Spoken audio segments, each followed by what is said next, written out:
All right, welcome back to the exciting book of 2Samuel. All right, today we're going to be taking a look at chapter 23b. 23 part B. Before the feast, we got into 23a, and so we're going to pick it up with 23b.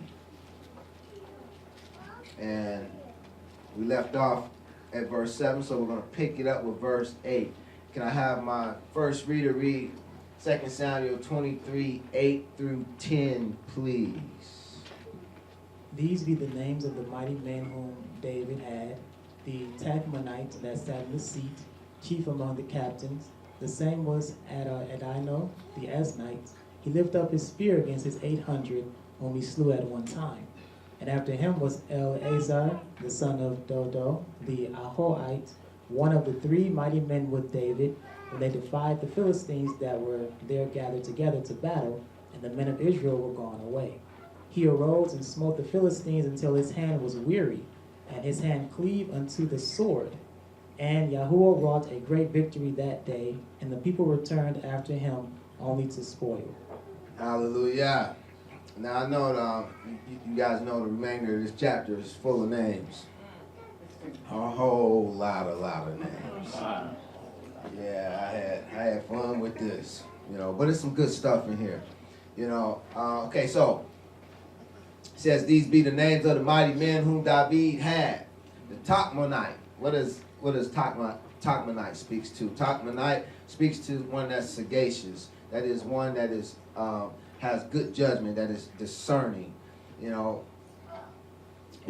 his name was Adino, and he was an Asnite, so spiritually speaking, we see one that the captain was one that was discerning. He had good judgment, he had a spear that was sharp and strong. Asnite means sharp and strong. Adino means his spear. So we see one that was discerning, one that had good judgment, whose spear was sharp and strong. So sharp and strong was he in his spear that he lifted it up against 800, whom he slew at one time. That's quite a feat. That's quite a feat, is it not? Yes, that's quite a feat. Now after him was Eleazar. Now Eleazar, his name means helper of El, or El will help. The one who El helps. And he's the son of Dodo, which speaks to his beloved. And then we have Akohite, which means brotherly. And so spiritually speaking, with in this set of names, we see one in whom Yah helps, one in whom Elohim helps. He helps his beloved brethren. And it says he arose and smote the Philistines until his hand was weary. Oh, well, I left out a part. He was one of the three mighty men with David for one. So if you want to be mighty, then you need God's help. If you want to be mighty, then you need to be one of his beloved brethren. Amen. Yeah. Now it says that. Let me see, where is that? He was one of them three mighty men. It says when they defied the Philistines that were gathered together to battle, and the men of Israel were going away. Everybody left but Eleazar. The men of Israel were going away. They had took off. They was retreat. Eleazar was like, yeah, he's going to help me. And it says he arose and smote the Philistines until his hand was weary. If you want to be a mighty one of Elohim, then you have to hold on to your sword. It says, and his hand clave unto the sword. And Yahuwah wrought a great victory that day. If you want to be mighty in the army of Elohim, then, you need to learn from Eleazar. If you just will hold on to that sword. Now we know spiritually speaking, the sword speaks to the word of Elohim. Amen. If you would just simply hold on to that sword like Eleazar did, it says he smote him until his hand was weary and his hand clave unto the sword. In other words, even after he was done fighting, he couldn't let go of the sword. His hand was stuck around the sword. And it says that Yahuwah helped him. If you keep your hand on the sword, Yah will help you too. No matter what the battle is that you may be fighting, even when all of Israel have run away, if you stay on that battlefield and you keep your hand on the sword and you keep fighting against the enemy, Yah will help you as well. It says the people only returned after him to spoil. That's because he couldn't carry it all himself. He was a mighty man. So he was one of those mighty ones. And verses 11 through 13 speaks of a couple more. Let me have my next reader read 2 Samuel 23, 11 through 13, please.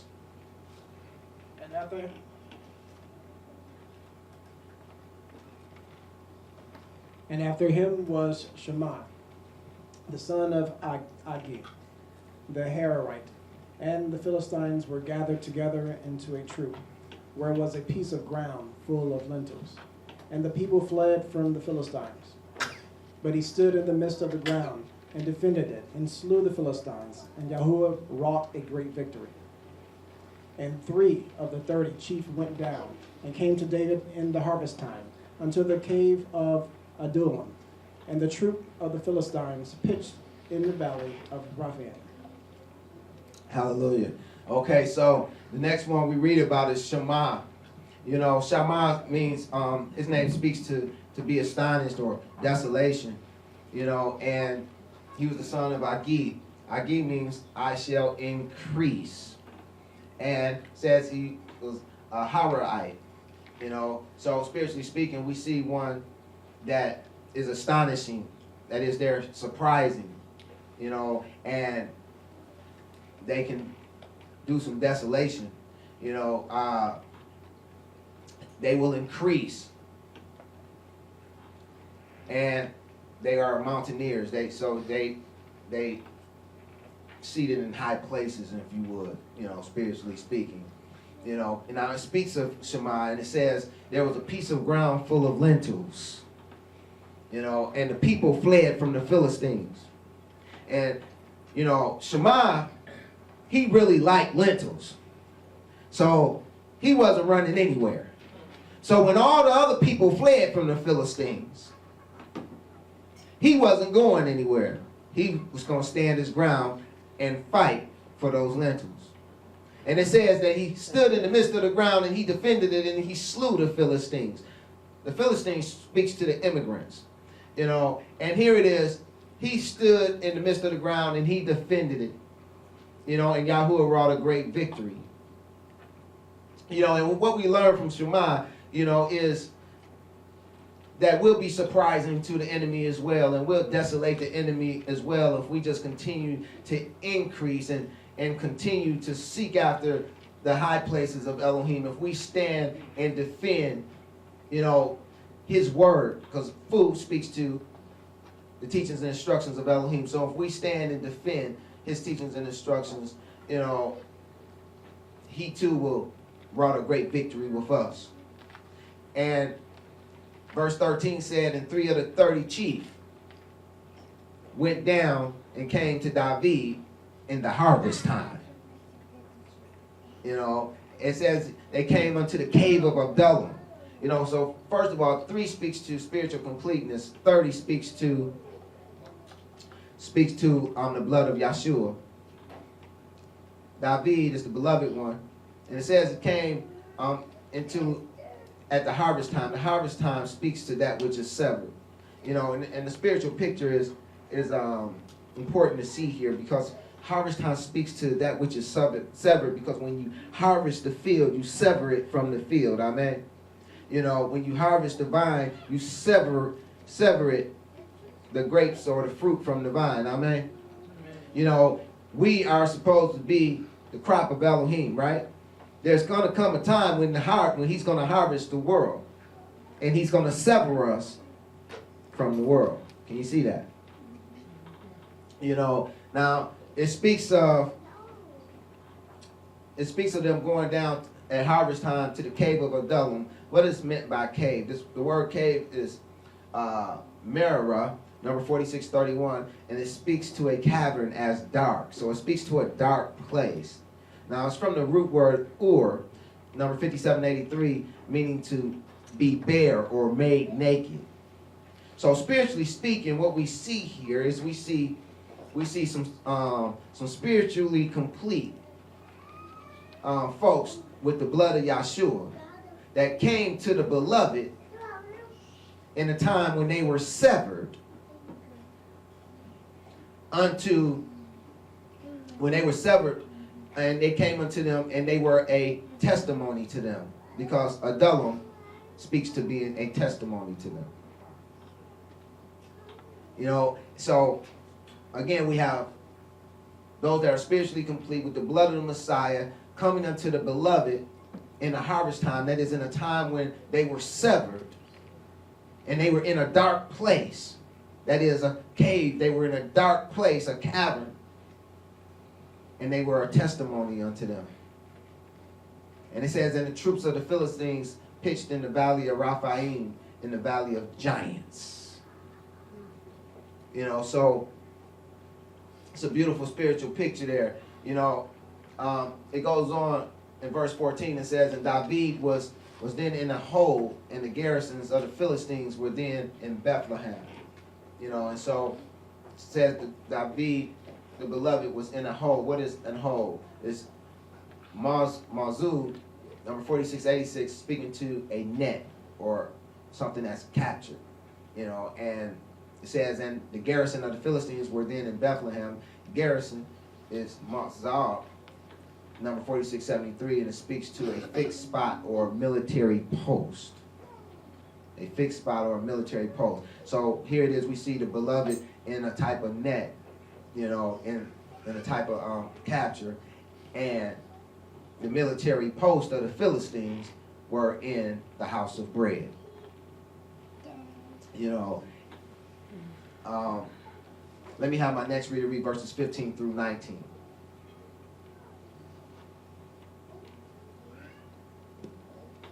And David longed and said, oh, that one would give me a drink of the water of the well of Bethlehem, which is by the gate. And the three mighty men brake through the host of the Philistines, and drew water out of the well of Bethlehem, that was by the gate, and took it and brought it to David. Nevertheless he would not drink thereof, but poured it out unto Yahuwah. And he said, be it far from me, O Yahuwah, that I should do this. Is not this the blood of the men that went in jeopardy of their lives? Therefore he would not drink it. These things did these three mighty men. And Abishai, the brother of Joab, the son of Zeruiah, was chief among three. And he lifted up his spear against 300 and slew them, and had the name among three. Was he not most honorable of three? Therefore he was their captain, howbeit he attained not unto the first three. Hallelujah.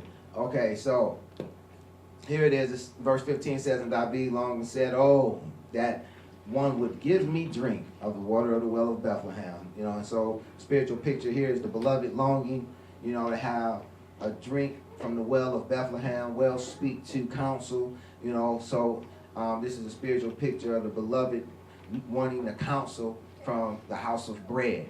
We know who the house of bread is, right? You know, but it says, which is by the gate. Now, it's by the gate of Bethlehem, you know, but the garrison of the Philistines was in Bethlehem. You know, the military post, their post, the military post was in Bethlehem. You know, now, you have to know a little bit about how the cities were set up back then. You know, the entrance to the city was the gate. And, you know, oftentimes, you know, that was the only entrance. You know, and so the military would set up shop right there at the gate. You know, so, and that's why that's an important aspect to see, you know, how valiant these guys were. You know, it said that the three mighty men break through the host, because they had to go through the military post of the Philistines to draw that water out. They broke through the host, drew the water out the well that was by the gate, and took it and brought it to David, or brought it to the beloved. Nevertheless, see, and this is the irony. This is the irony that's involved. Nevertheless, the beloved would not drink it. He would not drink thereof, but poured it out unto Yahuwah. And the same thing, there are those saints who go fight off the enemy to get the counsel from the house of Elohim, to bring it unto the beloved of Elohim, yet they won't drink it. They risk life and limb, but yet they won't drink it. David had a reason. He said, be it far from me, O Yahuwah, that I should do this. Is not this the blood of men that went in jeopardy of their lives? Therefore he would not drink it. These things did these three mighty men. Seeing the irony of that is, the beloved of Elohim still not drinking it to this day. Somebody need to drink that water. Somebody need to drink the counsel that comes from the house of bread. Amen. It says, and Abishai, the brother of Joab, the son of Zeruiah, was chief among three. Abishai meant gifted of the father. His mother's name, Zeruiah, spoke to the pain, and the pain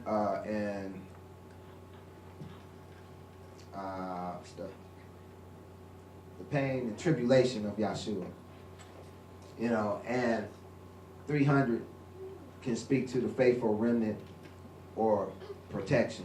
And we see he lifted up his spear against 300. He's lifted up his spear in protection, of Yah's people and slew them. He was most honorable of the three. Therefore he was captain, but albeit he didn't attain to the first three. Okay, let me have my next reader read. I'll read verses 20 and 21. Verses 20 and 21 says, and Benaiah, the son of Jehoiada, the son of a valiant man of Kabzeel, who had done many acts, he slew 2 lion-like men of Moab. He went down also and slew a lion in the midst of a pit in time of snow. And he slew an Egyptian, a goodly man, and the Egyptian had a spear in his hand, and he went down to him with a staff and plucked the spear out of the Egyptian's hand and slew him with his own spear. He was a bad man, wasn't he? Yes, he was a bad man. The spiritual picture here, Benaiah, speaks to being built up or made of Yah. So we see a spiritual picture here of one that's built up or made of Yah, who is known of Yah, whom Yah gathers or have gathered. And he's slaying the Egyptian. That's one of devil's straights. That's an oppressor. And it says he was a goodly man. But I don't want you to think that that's told, the Hebrew word told, which speaks to something good. That's not what it means. And if we look up a goodly man, it's translated from mare in the Hebrew, number 4858, meaning a view, meaning that he was a sight to see. So that's what it means by he was a goodly man. Not that he was a good man morally, but he was a sight to see. First Chronicles 11:23 gives us another depiction of this very same passage. It says, and he slew an Egyptian, a man of great stature. 5 cubits high, in the Egyptian's hand was a spear like a weaver's beam. And he went down to him with a staff and plucked the spear out of the Egyptian's hand and slew him with his own spear. So we can see here that, where it says mare, a goodly man, it was only to the eyes. He was a sight to see. It says he was about 5 cubits high. That would equate to about 7.5 feet. He was a big guy. He was a big guy.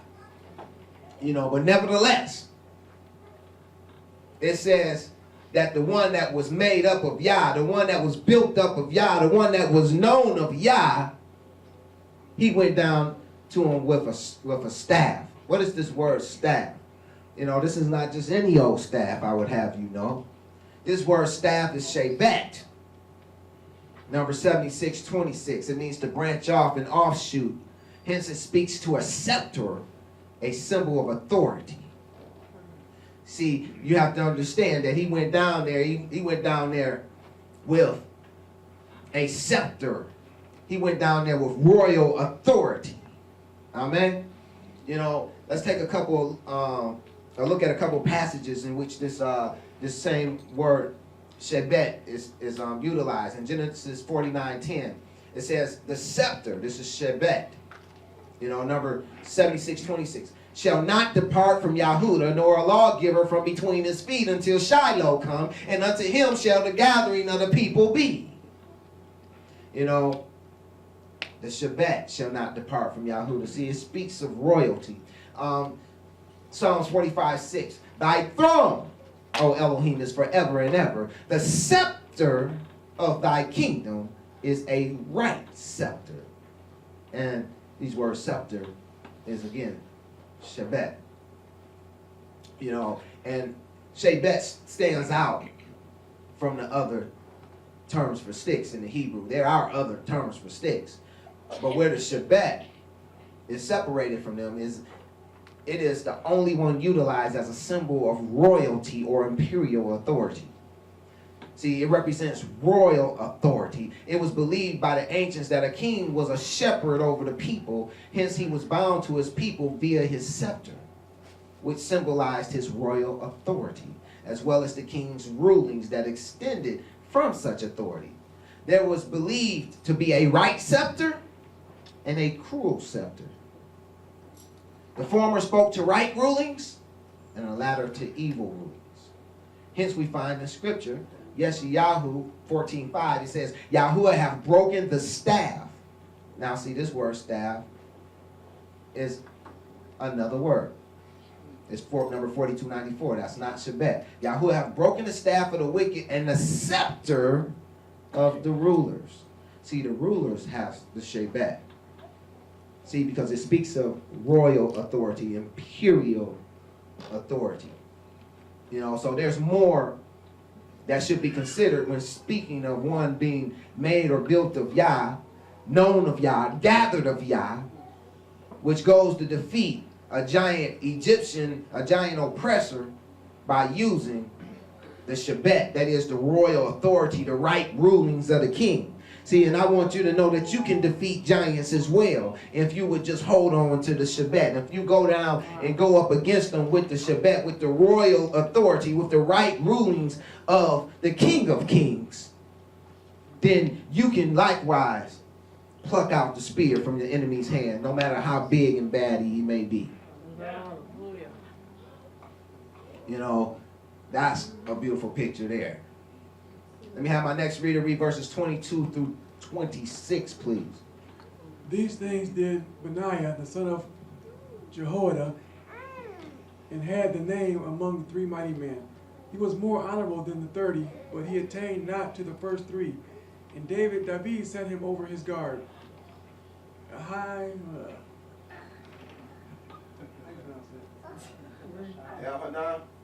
No. A shot. Asahel, the brother of Joab, was one of the 30. Wow. And Hanan, the son of Doda of Bethlehem. 25 and 26, please. Shammai, the Heraldite. Elikai, the Heraldite. Helaz, the Peltite. Ira, the son of Akesh, the Tekite.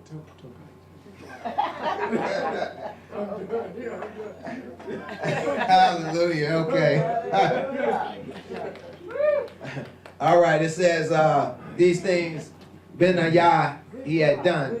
He said he was more honorable than the 30, but he attained not into the first 3. David set him over his guard.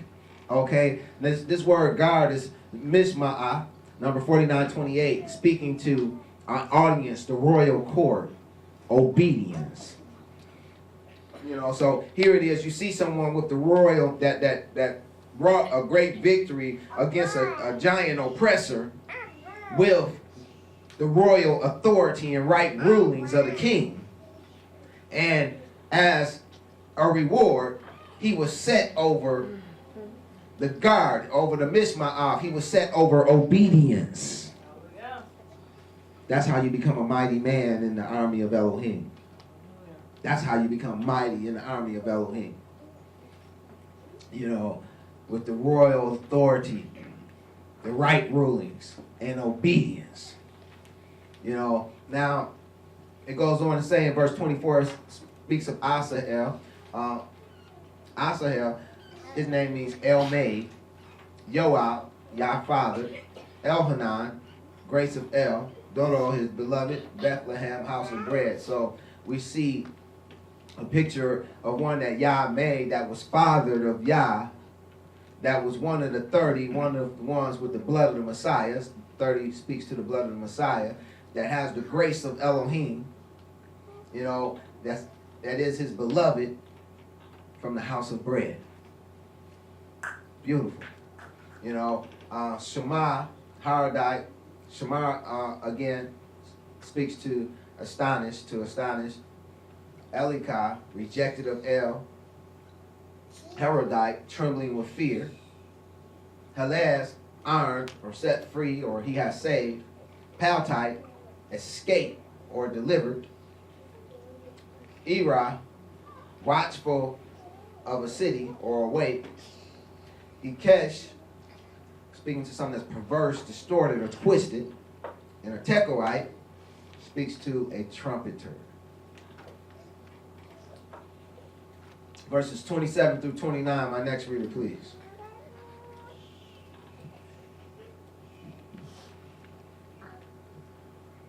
Abiezer the Enothite, Mebunai the Hushite, Zalmun the Ahutite, Morai the Nephutite, Heb the son of Benah, and Nethothite, Attai the son of Rabbi, out of Gibeah, of the children of Benjamin.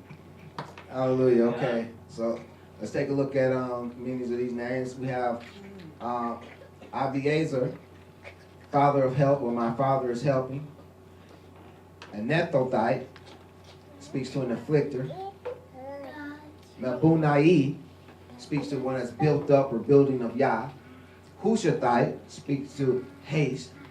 Zalmon speaks to shady. Akohite or Akokite speaks to brotherhood or brother of rest.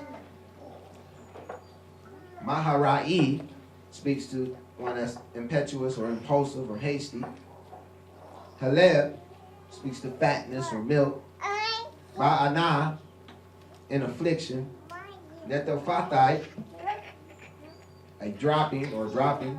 Itai, the Adonai, with the Adonai. Ribai, contentious with the Adonai. Verses 30 through 32, my next reader, please. Benaiah, the Parathonite, Adai of the brooks of Gash, Abba Laban, the Arvathite, Asmaveth, the Barhumite, Elaba, the Shaalbonite, the sons of Jashen, Jonathan. Hallelujah. All right. Benaiah, Yah is built up. Parathonite, prince or chief. Hidai, the rejoicing of the Adonai, a praise. Ga'ash, earthquake. Abiabon, El is my father. Arbathite, desert house. Azamaveth, strong unto death. Barhumite, son of the blackened. Eliab, Abba, El will hide. Sha'abanite, El gathers, or he regarded the hearts. Yashen, sleeping. Jonathan, gifted of Yah. verses 34 through 36. My next reader, please. Eddie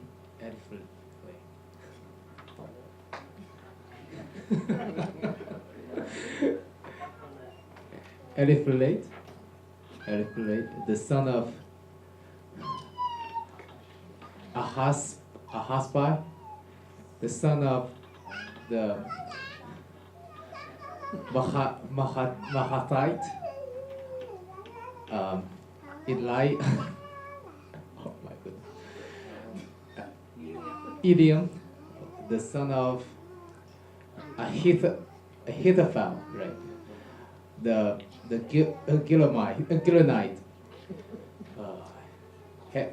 Hazari, the Carmel, the Gomelite,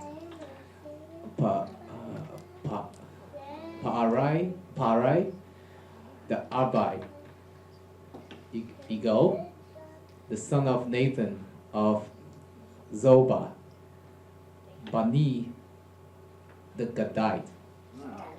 Hallelujah. Hallelujah.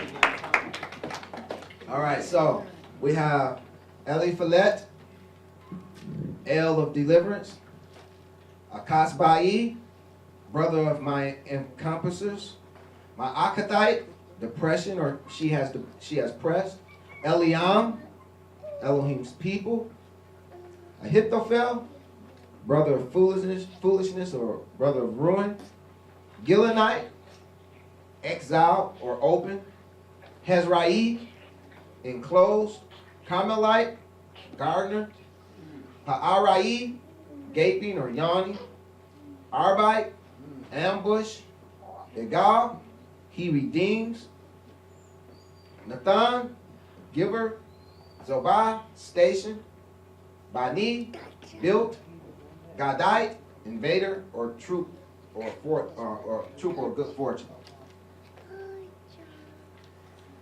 Verses 37 through 39. My next reader, please.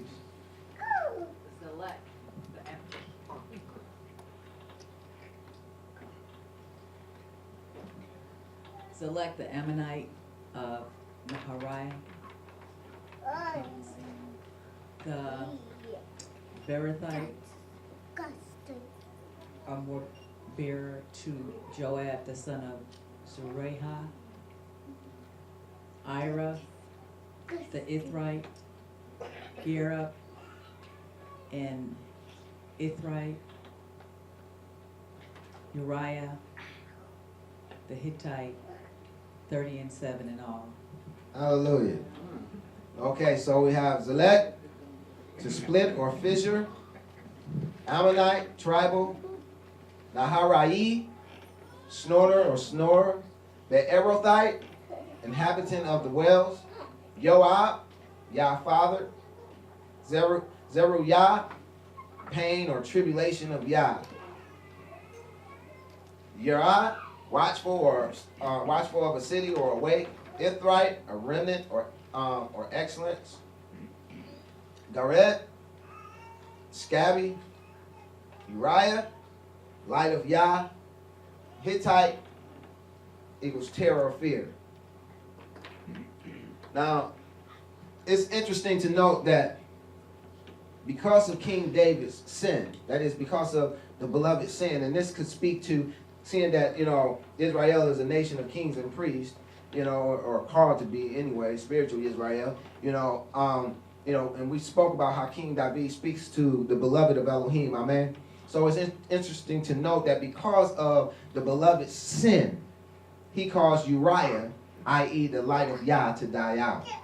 Now, I'm going to say that again because I want you to get this, because this is crucial. Because of the beloved's sin, we're all a type of the beloved of Elohim, amen?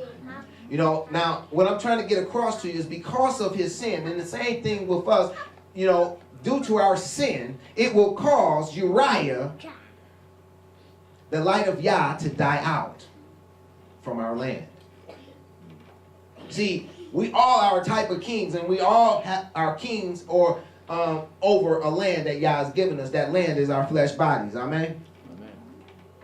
And the beloved of Elohim that rules over these flesh bodies. Amen. You know, if we allow sin in, it will cause Uriah, the light of Yah, to die out. That's important to get. Also with Uriah, there were 37 in all, right? The number 37 speaks to Yahushua as the word of Elohim. Hence, with Uriah, there was light of Yah, and he was a Hittite, which speaks to terror of fear. So there was light of Yah, and there was fear of the word of Elohim. But after Uriah's death, there were only 36. 36 in scriptural numerics speaks to the enemy. For the beloved, without Yah's light and fear of his word, the enemy is free to wreak havoc in the land. And we see after King David caused Uriah to die, havoc was wreaked in his world, was it not? His sons started raping his daughters. Sons started killing other sons. You know, havoc was wreaked within his land, within his household. Amen. See, and the spiritual picture here is trying to teach us a very important lesson, and that is that if we're going to be the beloved of Elohim, we need to watch out for sin, because sin will cause the light of Yah to be extinguished from our land. And when the light of Yah dies out, you know, then there will no longer be 37 in our land. There will no longer be Yahushua as the word of Elohim in our land. Because without the light of Yah, there's no fear of the word of Elohim. And that will only leave an opening for the enemy to come in and wreak havoc in our world. So if you want to keep the enemy out of your world, if you want to keep the enemy from wreaking havoc in your world, then you must keep Uriah alive. You have to keep the light of Yah alive. You have to keep the fear of Elohim alive in the land. You have to fear the word of Elohim. So I pray that you can see this beautiful lesson that's entailed within this and with the story of Uriah the Hittite. Because without Yah's light and fear of his word, the enemy is free to wreak havoc in our lands. You know, so that's all I have for you today. Pray it was a blessing.